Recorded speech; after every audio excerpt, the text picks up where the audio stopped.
Hello et bienvenue à toi dans cette nouvelle vidéo. Je te retrouve comme toujours en direct du Mexique et aujourd'hui on est dans la petite ville de San Miguel de Allende. Alors c'est une petite ville assez intéressante puisqu'elle a été classée par plusieurs guides de voyage comme l'une des plus belles villes au monde, carrément. Vous avez aussi énormément d'expatriés qui viennent s'installer ici. Ça fait le lien avec la vidéo du jour puisque je vais te parler justement d'endroits où tu peux vivre.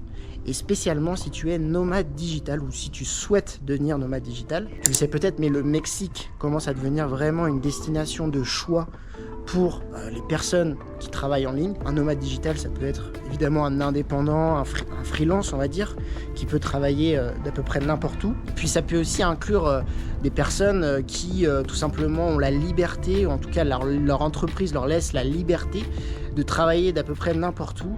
À partir du moment où les fuseaux horaires correspondent, moi je le vois de plus en plus avec voilà, des personnes que j'accompagne, des clients ou même les personnes qui tout simplement me contactent tous les jours en m'expliquant un petit peu leur situation. Mais je suis assez étonné de voir que de plus en plus d'entreprises acceptent. On va voir 5 destinations justement qui pourraient te correspondre si tu souhaites poser tes valises ici, que ce soit temporairement ou de manière plus permanente. Je t'invite à aller dans la description si tu le souhaites. Il y a un guide complet si vraiment le Mexique t'intéresse et que tu cherches une destination pour pouvoir y habiter et y vivre, que ce soit temporairement ou de manière permanente. J'ai fait un guide avec les meilleures villes où j'analyse en fait les meilleures villes où vivre au Mexique. Tu vas apprendre énormément d'informations. L'avantage c'est que tu peux comparer les villes entre elles et donc ça va énormément t'aider. On est à 1 heure de San Miguel et je sais pas ce que t'en penses, mais on se croirait un petit peu entre la Provence, l'Italie. C'est assez spécial. Un vignedo comme on dit en espagnol, donc ce sont tout simplement c'est un vignoble et ils ont un magnifique restaurant très sympa que je recommande. Je te mettrai l'adresse en description également si ça t'intéresse, mais le cadre est plutôt sympa. Avant toute chose, je fais un petit point légal / immigration puisque c'est très important comme tu le sais. Il y a 2 manières. Voilà. Il y a la première manière qui va être ce que j'appelle le touriste perpétuel. Je l'ai déjà évoqué dans les vidéos. Le tourisme perpétuel, c'est le fait qu'au Mexique, pour beaucoup de passeports, notamment tous les passeports de l'Espagne Schengen, tous ces passeports-là ont droit à 6 mois en tant que touriste au Mexique. Donc qu'est-ce qui se passe? En fait, dans la majorité des cas, les gens vont venir en touriste comme ça. Beaucoup de nomades font ça. Ils viennent en touriste et tous les 6 mois, ils ressortent du pays pour renouveler le visa touriste entre guillemets qui est quasiment automatique. Alors ça fonctionne dans les faits, beaucoup le font. Malheureusement, c'est pas garanti.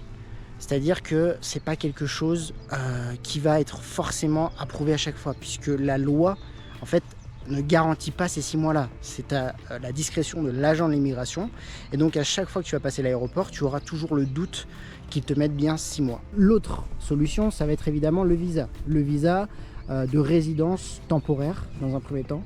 Donc résidence temporaire qui peut s'obtenir de plusieurs manières, mais si on prend l'exemple du résident temporaire, on va dire indépendant, eh bien ça va être sur la solvabilité économique. Ici tu vas devoir montrer, entre guillemets, ta possibilité de subvenir à tes besoins à travers soit une balance en euros, enfin en tout cas en argent dans ton compte en bancaire sur les 12 derniers mois, ou soit si tu parviens à montrer des revenus suffisants avec des montants suffisants sur les 6 derniers mois. Ces montants-là varient énormément en fonction de chaque ambassade, en fonction de chaque consulat, et ils varient dans le temps.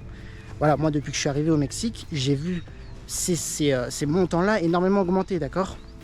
Le Mexique, ils sont pas bêtes, ils voient que le pays attire énormément de nouveaux, des étrangers, ils rendent les conditions de plus en plus compliquées. Donc il faut vraiment bien se renseigner sur ces montants-là, mais c'est une possibilité pour obtenir le visa de résidence temporaire. Je vais te parler rapidement également des raisons principales qui poussent les nomades à venir au Mexique. Il y a plusieurs raisons pour cela. La première raison, on va pas se mentir, c'est le coût de la vie. D'accord ? Le coût de la vie sera très probablement bien plus faible au coût de la vie que tu as actuellement dans ton pays d'origine. Deuxième chose, Internet. C'est tout bête, mais quand on est nomade, quand on travaille en ligne, tout simplement, par définition, on a besoin d'un très bon Internet, d'infrastructures qui fonctionnent correctement. Et ça, dans la majorité des cas, ça va être possible. attention tout de même, c'est pas vrai pour l'ensemble du pays. C'est pour ça que c'est très intéressant et très important de regarder cette vidéo déjà, mais surtout de bien étudier la destination à laquelle tu prétends. Parce qu'il y a des villes, malheureusement, c'est pas encore tout à fait ça au niveau internet. Dans la grande majorité des cas, il n'y a pas de problème, mais il y a des villes voilà, où on sait que l'internet est un peu plus problématique. Il y a des villes en revanche, c'est tout le contraire. Ils ont mis le paquet sur internet et on sait que là-bas, la connexion est parfaite. Troisième raison également, la communauté. D'accord, et particulièrement la communauté de nomades. Tu vas avoir envie de communiquer, de connecter avec des gens probablement qui sont dans le même domaine que toi. Et donc, ici, tu sais qu'en venant au Mexique, il y a beaucoup de nomades qui travaillent sur internet. Et donc ça, c'est peut-être un peu rassurant pour toi qui est derrière ton écran, qui ne sait pas très bien comment ça se passe au Mexique. Peut-être même qui n'est jamais, vraiment jamais venu au Mexique. Tu peux être rassuré en te disant qu'il y a beaucoup de gens comme toi, dans la même situation que toi, qui vivent à présent au Mexique. Énormément d'étrangers en fait sont des nomades digitaux, ok, que ce soit à travers des entreprises ou que ce soit à travers en étant indépendant, freelance. Et puis dernière raison, en fait, j'ai envie de te dire toutes les autres raisons que j'explique déjà sur la chaîne. Et là, je t'invite à aller voir cette vidéo que j'avais fait sur la chaîne où vraiment je reprends les raisons qui poussent principalement les étrangers à venir s'expatrier au Mexique. Allez, c'est parti, je démarre directement mon classement entre guillemets des 5 villes potentielles pour accueillir un nomade digital. La première d'entre elles, c'est évidemment la capitale. Alors comme tu vois, j'ai voulu faire une ambiance un peu champêtre, mais la vérité c'est qu'il y a énormément de mouches et de choses comme ça, donc c'est pas facile d'enregistrer. Bref, c'est pas grave, on va continuer. Mexico City, la capitale, ville vibrante, ville extraordinaire, ok. Il y a énormément de choses à faire. Bref, c'est très complet. Il faudrait une vidéo entière pour en parler, pour la présenter. Mais qu'est-ce qu'il faut retenir de Mexico City quand tu es nomade? Déjà, Mexico City, si tu veux être dans les lieux un peu branchés, un peu tendance, où tu vas pouvoir connecter facilement, tu vas être dans les lieux les plus chers et tu vas être dans les moyennes hautes du Mexique, d'accord? Donc au niveau de le coût de la vie, tu vas être dans ce qui va se faire d'à peu près plus cher au Mexique. Ok, n'espère pas trouver un appartement d'une chambre à moins de 1000 € en loyer mensuel, et je parle bien d'un contrat à l'année, d'accord? Je parle pas d'un Airbnb où là vraiment les prix s'envolent. Mais donc voilà, il faut avoir conscience de ça. Il faut avoir un minimum de ressources financières pour vivre bien et vivre correctement à Mexico City. Très sincèrement, tu vas pouvoir t'en sortir avec moins, mais l'expérience ne sera pas du tout tu ne seras pas du tout dans l'expérience que tu peux espérer, je pense, à Mexico. Donc je préfère donner une base large. Rien que sur le loyer, déjà, tu vois, tu es sur déjà des loyers qui sont considérés comme élevés pour le Mexique. Ça paraît peut-être pas énormément quand on vient d'Europe, quand on vient d'autres pays comme ça, mais pour le Mexique, voilà, un appartement, une chambre qui soit à peu près bien localisé, voilà, il faut compter minimum 1000 €. C'est grand minimum. Mais rassure-toi, moi j'ai rencontré énormément de gens en coloc, d'accord? Tu as énormément de colocs étrangères comme ça, où se réunissent plein d'étrangers, ils font des énormes colocs, c'est très convivial. Tu vas pouvoir déjà diviser beaucoup ton budget loyer, et ça peut être une super expérience, si bien sûr si toi ça ne te pose pas de problème. Ok, point suivant, évidemment Internet. Internet, je te mets juste ici la vitesse de Mexico, d'accord? Tu as accès à tous les services. La vitesse est plutôt bonne, jamais eu de problème personnellement. Déjà, je l'ai expérimenté moi-même, et ensuite des recherches que j'ai fait, franchement, il n'y a pas de souci là-dessus. Donc, tu peux y aller. Tu as énormément de coworking space, d'accord? Donc, du coworking. Évidemment, encore une fois, ça s'ajoute au budget. Là aussi, tu vas être dans des coworking. Voilà, tu vas être dans des coworking qui sont pas donnés, dans des coworking qui sont plutôt sympas, luxueux, d'accord, avec des rooftops, avec des localisations très bonnes. Donc c'est une belle expérience, mais voilà, il faut t'attendre à payer le prix fort entre guillemets pour le Mexique. Ok, destination numéro 2. Alors la numéro 2, c'est un classique, Playa del Carmen, d'accord? J'avais dit que j'allais te passer en revue les plus connus, mais aussi moins connus. Playa del Carmen, ça fait partie probablement de la destination, l'une des plus connues pour les nomades. Il y a beaucoup de raisons à cela, principalement le cadre de vie, d'accord? Tu es au bord de la mer, tu es dans un espèce d'environnement très international, donc ça attire énormément. Playa del Carmen. Niveau budget, on va être en dessous de Mexico, donc ça c'est un bon point. Ok, au niveau des loyers, tu vas être je pense... ouais, tu peux enlever bien 20 à 30% au niveau des loyers qui sont je trouve, encore plus bas que Mexico. Donc ça, c'est plutôt cool. Au-delà de ça aussi, au niveau de la nourriture, d'accord, tu vas pouvoir manger dehors sans trop te ruiner. Il y a énormément de petits restaurants un peu typiques mexicains qui n'ont pas été encore trop gentrifiés, donc tu peux manger pour pas grand-chose. des bons plats un peu traditionnels. Donc ça, pareil, très bon point. Internet aussi également très important, comme on l'a vu. Je te mets la vitesse ici. Attention, je précise quand même, d'accord, on est au Mexique. Tu es dans un pays, comme je dis souvent, en voie de développement. Ok, la caractéristique d'un pays en voie de développement, ça reste quand même que les infrastructures parfois sont un peu instables. Hein.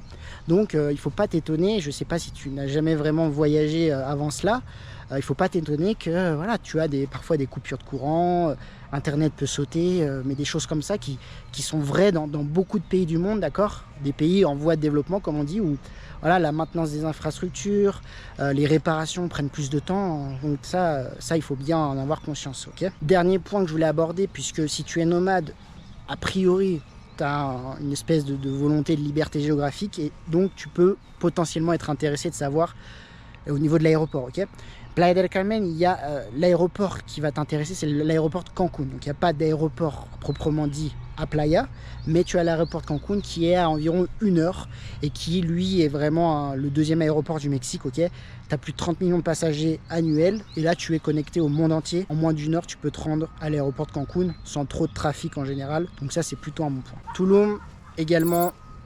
Une destination très prisée, que ce soit au niveau tourisme, mais que ce soit au niveau expatriation également. Tulum, on remonte en budget, ok? On va plus s'approcher de ce qui se fait à Mexico.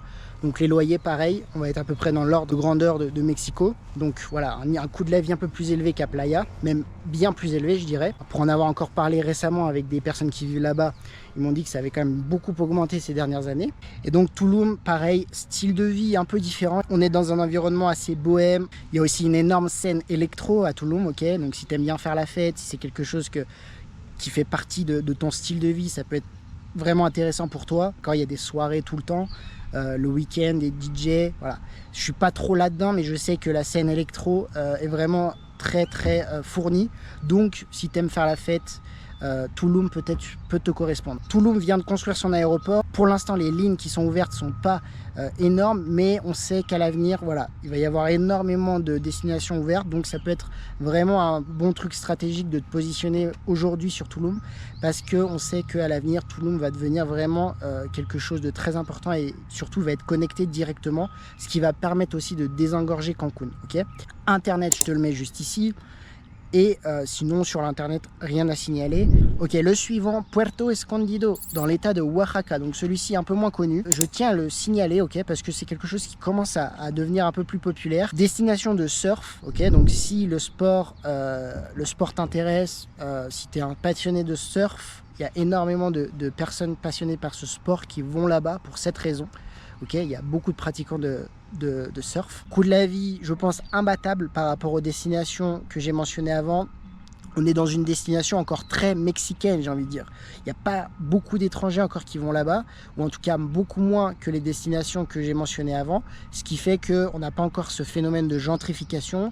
On est dans un Mexique très traditionnel aussi, donc c'est à toi de voir si c'est quelque chose qui te plaît. Les trois d'avant, on pouvait un peu les regrouper parce que voilà, il y a quand même cet aspect très international, très étranger, où vraiment ça s'est gentrifié. Ici on est dans quelque chose de beaucoup plus authentique et mexicain. L'internet, je te le mets ici. Dans tous les cas, moi je te le dis, et c'est ce que je recommande d'ailleurs dans mon guide que tu peux trouver en description, toujours faire du repérage. Donc n'hésite pas à te louer un petit Airbnb, à aller quelques nuits dans la localisation qui peut t'intéresser pour tester, ok? C'est très important de faire du repérage.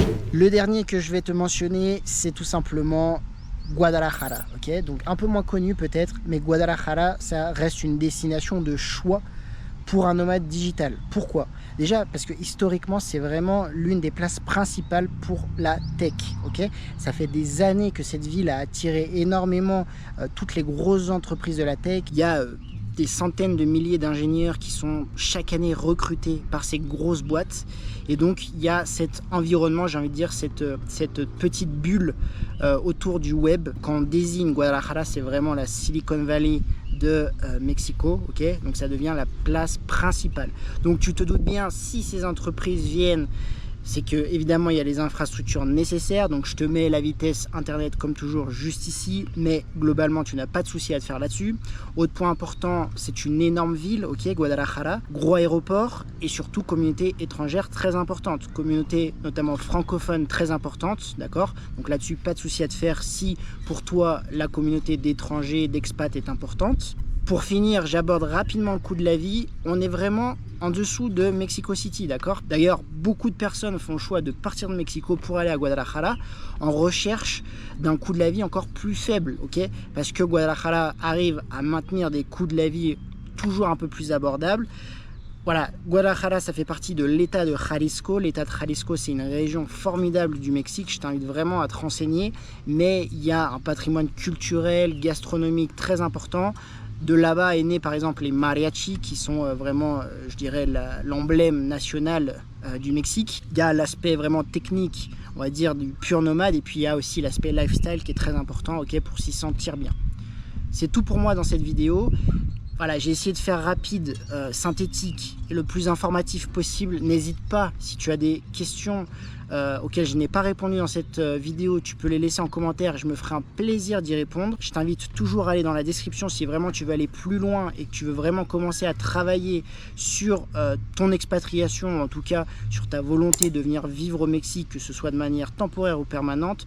Le guide en description te sera vraiment utile. Voilà, j'aurais vraiment aimé avoir ces petites informations très intéressantes lorsque je suis venu au Mexique pour avoir vraiment une vision précise et globale du pays en question. Puis moi, je te dis à la prochaine. Ciao!